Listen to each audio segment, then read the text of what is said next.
శరత్కాలమునందు యమధర్మరాజు యొక్క ఒక కోర పైకొస్తుంది. పైకొచ్చినప్పుడు జనక్షయం కాకుండా ఉండాలి అంటే అమ్మవారి యొక్క ఉపాసన చెయ్యాలి. అమ్మ మహాకారుణ్యమూర్తి కనుక ఆ తల్లి లోకములనన్నిటినీ కాపాడి తన బిడ్డల్ని రక్షించుకుంటుంది.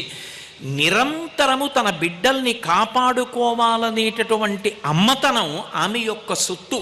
అందుకే శంకర భగవత్పాదులు సౌందర్యలహరిలో ఒక మాట అంటారు, దృశాద్రాగీయస్యాదరదలిత నీలోత్పలరుచా దవీయంసం దీనం స్నపయ కృపయా మమపి శివే అనీనాయం ధన్యో భవతి నచతే హానిరియత వనేవా హర్మ్యేవా సమకర నిపాతో హిమకర అంటారు.